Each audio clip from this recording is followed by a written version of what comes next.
इस तस्वीर को गौर से देखिए। पहली नज़र में ये एक आम सी फोटो लगती है जहां एक कपल किस कर रहा है, मगर इस तस्वीर की कहानी सिर्फ इतनी सी नहीं है, बल्कि इस एक तस्वीर की वजह से इसमें दिख रही लड़की को अपनी जान गंवानी पड़ी। और जान लेने वाला कोई और नहीं बल्कि अपने ही थे। और ये सब कुछ हुआ था इटली में। यहाँ हम बात कर रहे हैं पाकिस्तान मूल की, इटली में रहने वाली 18 साल की लड़की समा अब्बास केस की। तो आखिर इस तस्वीर और समा अब्बास केस की पूरी कहानी क्या है? लड़की का कत्ल क्यों हुआ था? कत्ल के जिम्मेदार कौन कौन थे? और अब वो लोग कहाँ हैं? चलिए जानते हैं सब कुछ इस वीडियो में आगे। इटली में घटित इस कांड की जांच जिस तरीके से हुई थी और जो अदालत का फैसला था, उसके बारे में जानकर आप भी कहेंगे कि काश हमारे यहाँ की जुडिशरी भी ऐसी ही होती। तो बने रहिए वीडियो में आखिर तक। आगे बढ़ने से पहले जल्दी से द टाइम क्यू चैनल को सब्सक्राइब कर बेल आइकन दबा दीजिए। इस कहानी की सबसे अहम किरदार हैं समा अब्बास। समा अब्बास का जन्म 18 दिसंबर 2002 को पाकिस्तान के पंजाब प्रांत में हुआ था। इनके पिता का नाम शब्बार अब्बास और मां का नाम नाजिया शाहीन था। पाकिस्तान में ये परिवार मेहनत मजदूरी करके अपना गुजारा करता था। 2016 में शब्बार अब्बास को एक रिश्तेदार के थ्रू इटली में जाकर काम करने के बारे में पता चलता है। पूरी जानकारी जुटाने के बाद वो परिवार समेत इटली जाने के लिए तैयार हो जाते हैं। फाइनली 2016 में ही अपनी बेटी, पत्नी और छोटे बेटे को लेकर ये सभी इटली के नविलारा में आ जाते हैं। इन लोगों के साथ समा अब्बास के चाचा दानिश हुसैन और 2 चचेरे भाई इकराम, इजाज और नुमानुल हक भी आते हैं। इटली आने के कुछ समय बाद ही शब्बार अब्बास को इटली के एमिलिया रोमाग्ना इलाके के नवेलारा में तरबूज के खेत में बतौर मजदूर नौकरी मिल जाती है। इसी इलाके में ये परिवार एक घर भी किराए पे ले लेता है और वहीं पर रहने लगता है। यहाँ रहकर सभी मेहनत मजदूरी करके अपना जीवन बिताते रहते हैं। समा अब्बास की माँ घर में ही रहकर घर का कामकाज करती थी, जबकि भाई का एडमिशन यहीं एक स्कूल में हो गया था। कुल मिलाकर परिवार में सब कुछ ठीक ठाक चल रहा था। मगर 2020 आते आते चीजें एकदम से बदलनी शुरू हो जाती हैं। इस बदलाव के पीछे की वजह थी परिवार की इकलौती बेटी समा अब्बास। शब्बार अब्बास का परिवार भले ही पाकिस्तान छोड़कर इटली आ गया था, मगर इटली आकर भी ये लोग अपने पाकिस्तानी कल्चर को ही फॉलो करते थे।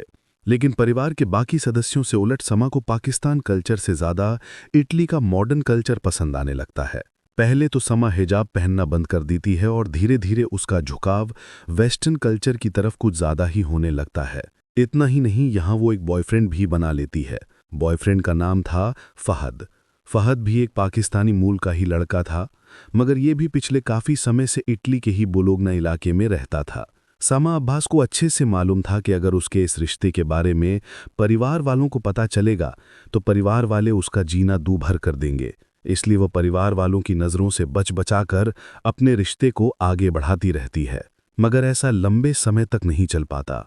एक सोशल मीडिया पोस्ट से न केवल समा अब्बास के रिश्ते के बारे में परिवार को पता चल जाता है, बल्कि एक पोस्ट से पूरे परिवार में हड़कंप मच जाता है। दरअसल एक दिन समा अब्बास अपने बॉयफ्रेंड फहद को किस करते हुए फोटो ऑनलाइन पोस्ट कर देती है। परिवार के दूसरे सदस्यों के जरिए समा के इस पोस्ट की जानकारी उनके पिता को हो जाती है। इसके बाद समा अब्बास को बुरी तरीके से धमकाया जाने लगता है और उस पर कई तरह की पाबंदियां लगा दी जाती हैं। कुछ दिनों तक तो परिवार वाले अपनी बेटी को घर में कैद करने में कामयाब रहते हैं, लेकिन एक दिन मौका मिलते ही समा अब्बास घर से निकल जाती है और पास के ही एनजीओ में जाकर अपनी कहानी बताते हुए मदद की गुहार लगाती है। स्थिति को देखते हुए पास के ही एक एनजीओ में समा अब्बास को रहने की परमिशन दे दी जाती है। यहाँ समा अब्बास कई महीनों तक रहती है।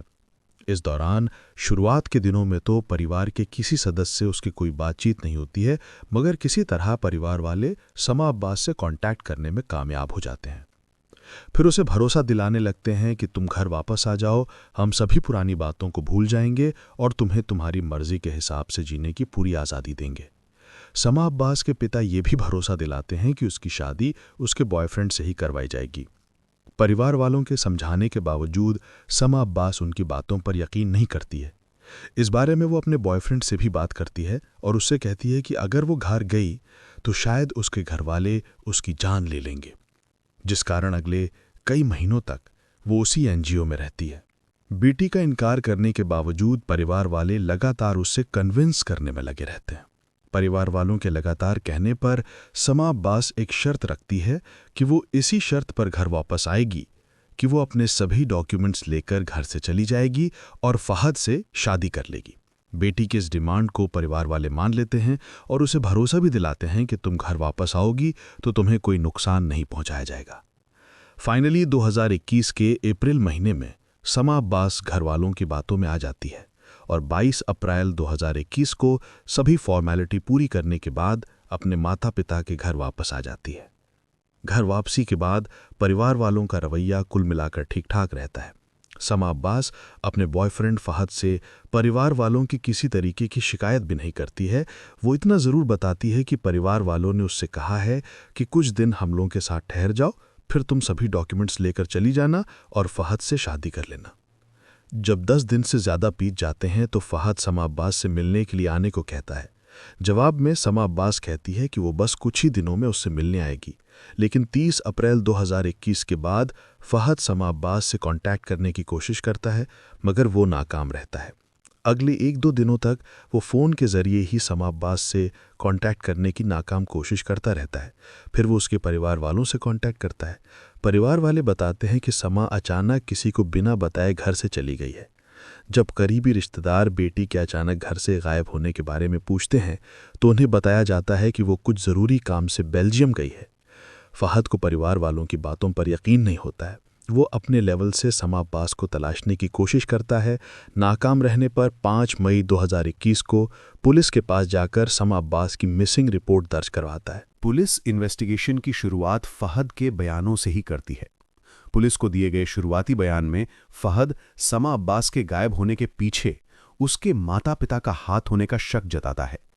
इस शक के पीछे की वजह यह थी कि कई बार समा अब्बास ने फहद से इस बारे में बात की थी कि उसके परिवार वाले इस रिश्ते से खुश नहीं हैं और वो उसकी जान तक ले सकते हैं।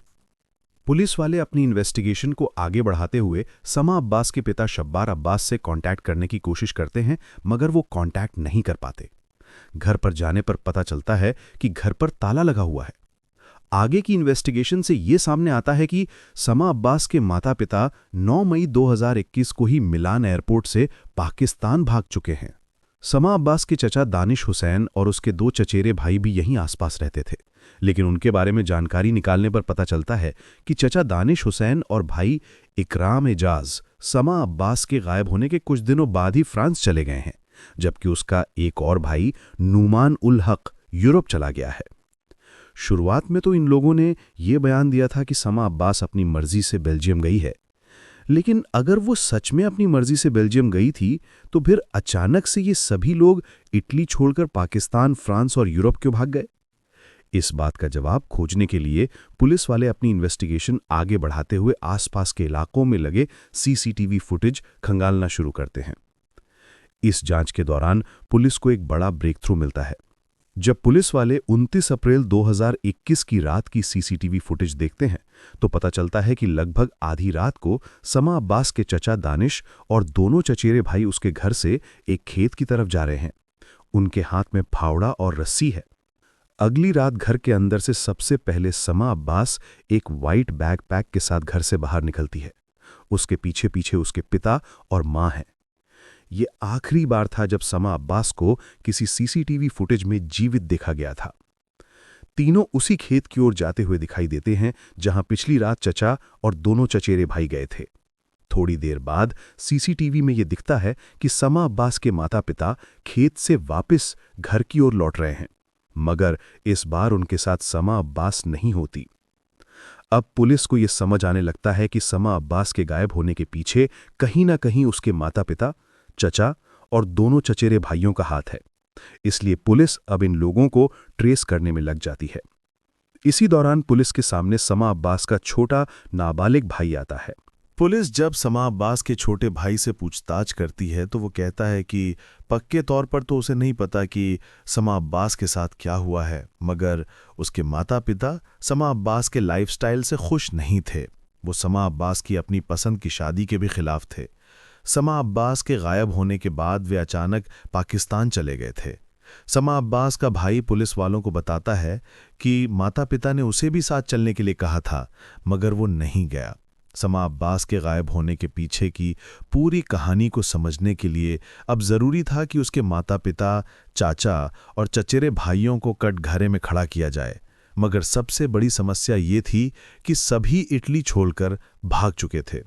अब पुलिस वाले सभी आरोपियों को इटली लाने का प्लान बनाते हैं। सबसे पहले समा अब्बास के माता पिता, चाचा और दोनों भाइयों पर समा अब्बास को गायब करने का आरोप लगाते हुए एफआईआर दर्ज की जाती है। फिर इंटरपोल की मदद से सभी को गिरफ्तार करने की कोशिश शुरू होती है। सबसे पहले सितंबर 2021 में Italy police European arrest warrant के आधार पर पेरिस से समा अब्बास के चाचा दानिश हुसैन को गिरफ्तार करती है और उन्हें इटली लाया जाता है। अगले कुछ महीनों में पुलिस वाले फ्रांस से इकराम इजाज और स्पेन से नुमान उल हक को गिरफ्तार कर लेते हैं। इन तीनों को इटली लाने के बाद उनसे पूछताछ का सिलसिला शुरू होता है।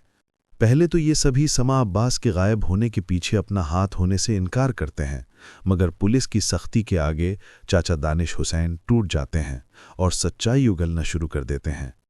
वो बताता है कि समा अब्बास की हत्या की जा चुकी है और उसकी लाश उसके घर से करीब 700 मीटर दूरी पर स्थित एक खेत में दफनाई गई है। तुरंत ही पुलिस वाले दानिश द्वारा बताई गई जगह पर जाकर खुदाई करते हैं तो लगभग 5 फीट की खुदाई के बाद समा अब्बास का कंकाल मिल जाता है। अब भी कंकाल पर वही कपड़े थे जो कपड़े अंतिम बार पहनकर समा अब्बास घर से निकलते समय सीसीटीवी फुटेज में कैद हुई थीं। वो कंकाल समा अब्बास का ही था। इस बात का पता लगाने के लिए पुलिस वाले समा अब्बास के दांत का इस्तेमाल करते हैं। दरअसल कुछ समय पहले समा अब्बास ने दांत दर्द की वजह से अपना आरसीटी करवाया था। उसके दांत पर मेटल कैप लगाया गया था जिस पर एक सीरियल नंबर था। उस सीरियल नंबर की तलाश में पुलिस वाले अलग अलग डेंटल क्लिनिकों पर भटकते हैं। आखिरकार उस इलाके के एक क्लिनिक से पता चलता है कि उस सीरियल नंबर वाला कैप असल में समा अब्बास नाम की पेशेंट को लगाया गया था। इस तरह समा अब्बास की पहचान भी कंफर्म हो जाती है। इस केस के 3 आरोपी तो पुलिस की पकड़ में आ चुके थे, मगर इन सब के पीछे का मास्टरमाइंड समा अब्बास के पिता और मां अभी पुलिस की पकड़ से बाहर थे। इसलिए पुलिस वाले अब उन्हें पकड़ने के लिए इंटरपोल और पाकिस्तान पुलिस के साथ मिलकर काम करते हैं। फाइनली 2022 में पाकिस्तान पुलिस, इंटरपोल और इटली की जांच एजेंसियों की मदद से समा अब्बास के पिता शब्बार अब्बास को पाकिस्तान में उनके ही गांव से गिरफ्तार कर लिया जाता है। पूरी कागजी कार्रवाई के बाद 31 अगस्त 2023 को शब्बार अब्बास को ट्रायल के लिए पाकिस्तान से इटली लाया जाता है। चारों आरोपियों को इटली लाने के बाद अदालत में मामले की सुनवाई शुरू होती है। समा अब्बास के पिता अपने ऊपर लगे आरोपों से इनकार करते हैं और कहते हैं कि अपनी बेटी की जान लेने की वो कभी सोच भी नहीं सकते, मगर जो सबूत पुलिस के पास थे वो यही इशारा कर रहे थे कि उन्होंने ही अपनी बेटी की जान ली है। एक फ़ोन कॉल में वो अपने रिश्तेदार से ये बात करते हुए रिकॉर्ड किए जाते हैं कि मेरे परिवार की इज्जत से बढ़कर कुछ नहीं है, इसलिए बेटी को ख़त्म कर दिया। उनका नाबालिग बेटा भी इस बात की गवाही देता है कि परिवार में समा अब्बास को ख़त्म करने की प्लानिंग लंबे समय से चल रही थी। पुलिस की इन्वेस्टिगेशन में चचेरे भाई के फ़ोन कॉल से भी एक अहम सबूत सामने आता है। दरअसल वो किसी से बात करते हुए बताता है कि दोनों भाइयों ने समा अब्बास का हाथ पकड़ा था और चचा ने रस्सी के सहारे उसकी गर्दन दबाई थी। ऑटोप्सी रिपोर्ट से भी कंफर्म होता है कि समा अब्बास की मौत गर्दन की हड्डी टूटने की वजह से हुई थी। इस तरह अदालत में सभी का गुनाह साबित हो जाता है। इस मामले में सना अब्बास की मां को भी दोषी बनाया जाता है। वो अब तक कानून की पकड़ से बाहर थीं और उसे इटली नहीं लाया जा सका था, मगर इटली में कानून है जिसके तहत आरोपी के इटली में ना होने के बावजूद उस पर केस चलाया जा सकता है। इस कानून के सहारे सुनवाई होती है और दिसंबर 2023 में अदालत अपना फैसला सुनाते हुए सना अब्बास के माता पिता को सबसे बड़ा दोषी मानते हुए उम्र कैद की सजा सुनाती है। चचा दानिश हुसैन को 14 साल की सजा सुनाई जाती है, जबकि दोनों चचेरे भाइयों इकराम इजाज और नोमान हक को सबूत के अभाव में बरी कर दिया जाता है। अथॉरिटी फैसले से संतुष्ट नहीं होते और वो निचली अदालत द्वारा सुनाए गए फैसले को ऊपरी अदालत में चुनौती देते हैं। वहां एक बार फिर इस केस की सुनवाई होती है और अप्रैल 2025 में अदालत अपना फैसला सुनाती है। इस नए फैसले में माता पिता की उम्र कैद की सजा को बरकरार रखा जाता है, जबकि चचा को जो 14 साल की सजा मिली थी उसे बढ़ाकर 22 साल कर दिया जाता है। निचली अदालत ने दोनों चचेरे भाइयों को तो बरी कर दिया था, मगर ऊपरी अदालत द्वारा दोनों भाइयों को दोषी करार दिया जाता है और उन्हें भी उम्र कैद की सजा सुनाई जाती है। सभी आरोपियों को जेल भेज दिया जाता है, मगर एक दोषी अभी भी पुलिस की पहुंच से दूर था। वो थी समा अब्बास की मां, नाजिया शाहीन। नाजिया को भी गिरफ्तार करने के लिए लगातार कोशिशें की जा रही थी, मगर पुलिस को सफलता नहीं मिल रही थी। लेकिन 2024 में पुलिस को कामयाबी मिल जाती है। नाजिया शाहीन को पाकिस्तान अधिकृत कश्मीर के एक गांव से 31 मई 2024 को गिरफ्तार कर लिया जाता है। अब सबसे बड़ा सवाल आता है कि आखिर समा अब्बास की हत्या क्यों की गई थी। ये एक ऑनर किलिंग का मामला था। जैसा कि थोड़ी देर पहले हमने आपको बताया था, समा अब्बास अपना पाकिस्तानी कल्चर छोड़कर इटली के कल्चर को अपनाने लगती हैं। वो सोशल मीडिया पर अपने बॉयफ्रेंड के साथ तस्वीरें भी पोस्ट करने लगती हैं। ये बात परिवार वालों को नागवार गुजरती है। उन्होंने समा अब्बास को बताए बिना उसकी शादी पाकिस्तान में तय कर दी थी। इसलिए वो बहाने से समा अब्बास को एनजीओ कैंप से बुलाते हैं।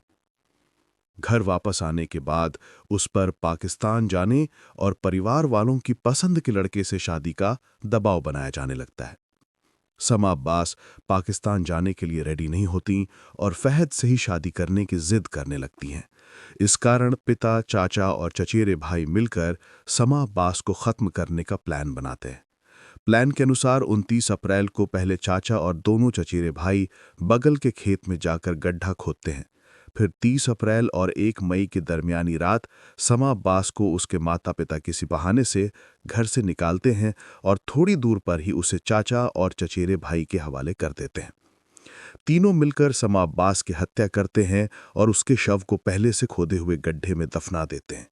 फिर मौका मिलते ही इटली छोड़कर सभी भाग जाते हैं।